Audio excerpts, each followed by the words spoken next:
चले आओ ढुका वही कति ढुका दे रे घुसी आओ कति दे का कम कैसे कहू ना ठीक बात भाई 5 मिनट चापा दांत बैठा ले काहे लागी ओकर हाफ डाउन कैसन बुझाई था बुझाता आवता जाता आवे जाए वाला भाई हाय ये आवे जाए वाला बा तो कति कह दिया कति दिन लगा दिया इतना जाके ये आवे जाए वाला बा का कुछ कुछ आई था वैसे कौन सा नहीं कुछ कुछ आता तो वही था जाई था देखो हां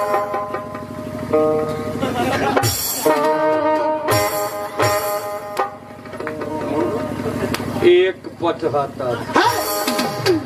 डॉक्टर ने कति बात तू 140 में लोग मर जाते 175 बुखार लगा लेके 75 बा हां एक में डिस्काउंट करी ले कोई हल्का हल्का बा ले चल ले लेठो दामनी के एकरा के जल्दी ले जाके कांच के रखी आओ काच के काहे लगी हो बुखार में ठंडी में बढ़िया रही हां और सर्दी लगे में लइका के कांच के रखा लाली में लागल ना त कांच के ना कलो तो करैला खाएबे पीत लागल है करैला पर बीपी सही आवल है हाय ना खाला करे लोग तीत लागेला तो ठीक है ले जाके एकरा के फ्रूटी पियइए अभी ठंडा की सर्दी लग जाई ओकरा आओ चल पुगा दियो में मुड़ दुखाल काने पे बैठो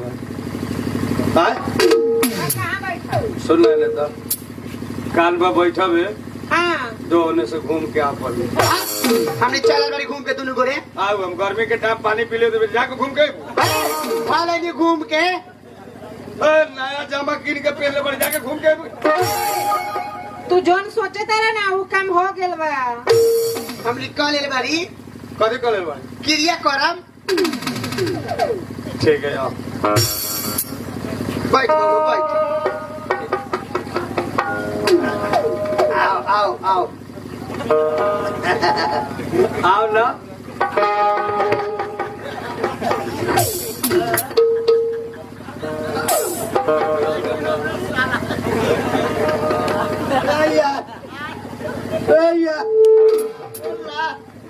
साला रे एगो आदमी करकट में दिया के मर गए चला यार बढ़िया बानू यार ले उठा है का भाई साला है का भाई नौकरी निमन पकड़ लो कति बेला न उठा सोचा अरे ना हाथ में पकड़ उठा दनी हाँ यही ले बानी धर धर हाय कदे खड़ा करना हाथ धर ना हाथ खड़ा करना हाय कति काय करू हो हमारा हाँ तो ऐसे कौन उठा कति बेला चल आगा बढ़ हाय सुना पहले हमारा बहिन के ना गिरेगा ना सुन गए कथी एले ओने दे नहीं लइए ना तो हम पटकियो देबो हाय यार एके बेर नहरे में सुना हाँ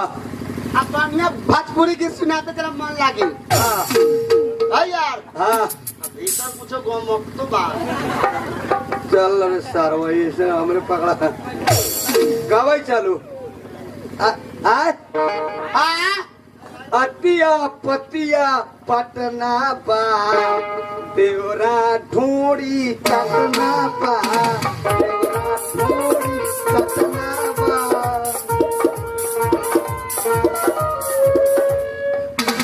कमरी पसार मिलल दरजी फता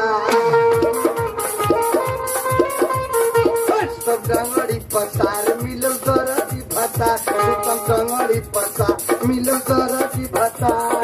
उहे हम सियताते उहे हम सियताते उहे ते दपार पार सुतम टंगड़ी पसार मिलल दर्दी भतार ए, हाँ आवता आवता आवे दे हम अपने पकड़ जाए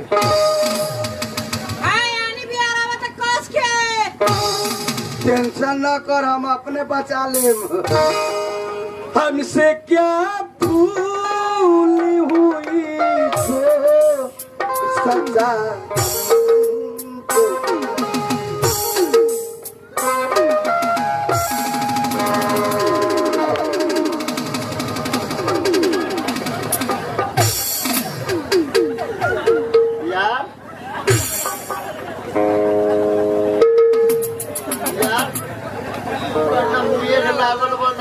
आय अपने के इतना जल्दी पसीना आ गई यार हाँ बोली ना हम अपने लगे हाथ जोड़ के विनती बा ये हमरा पसीना नहीं खे छूटा सबका थी ना हम मेघ में पकड़ैली सबका थी यार गांव घर में जाके ई मत बोलो ना तो लोग हमरा बोझो भात में से छाट दी कहम तब नू छावड़ी कनवे पर बैठले मुड़िए पर से मुंह सवेरे के पियासल 2 घूंट मार दे अच्छा ये बताइए स्वाद में कैसे लागो घर में नून छराई बुझालो यार 16 फीट वाला कल पर के पानी पी यार के बड़ी घाट ना घट बैली जाके पूछू तो कहाँ के भाई कौन जात बा अच्छा ये बताई हाँ तोहनी के हमर यार के मुड़ी में घटना काहे घटे जान गली तो हाला काहे करे अच्छा ये बताई हाँ। तोहनी के कौन जात बनी सब है सबसे बड़का जात बनी ए यार बारका जात को बारका जात को कथी कहता अब कहा जान सबसे बड़का जात हाँ यार हमरा करीजे पहा सही बताओ बारका जात के मतलब कौन जात बनी सब है सबसे बड़का जात बनी है बताओ जात के डोमिन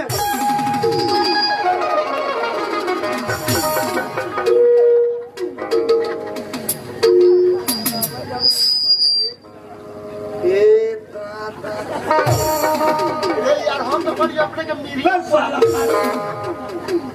जब पाई तो बड़का जात तो अपने के पूछ लगे कौन जरूरी यार तेरे डोमी बानी सर अब साइटी झाड़ू उठाओ तो यार सुनी यार और मारा मारी कोई जैसे कुछ ना हो के बाद सुनी सबसे बढ़िया हुई अपने यादों में से नाव कटा ली आ जाके अपने डोमिन से शादी करके डोम में हो जाएगा सुने यार हाँ चलो अभी छोड़म ना ओकने हाँ हाथ में झाड़ू बा आज एतवार बा दोनों यार दो झाड़ू पिटा जाए हमनियों के बुझम की तर गेली सबसे बढ़िया हुई वे वाली शादी कर ली हम जाता नहीं चलो ना सुन तो हाँ यार 1 मिनट बैठो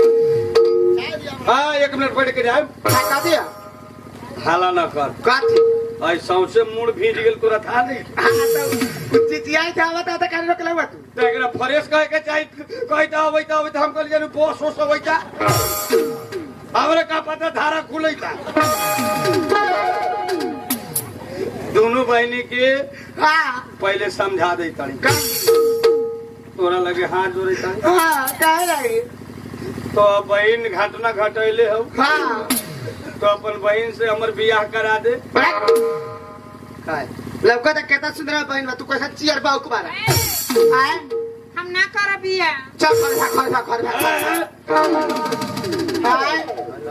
हाय लवका था तब ना ये ना हमू दुनु बारी दुनु दुनु के देख ले एके बेर नहीं है पार्सल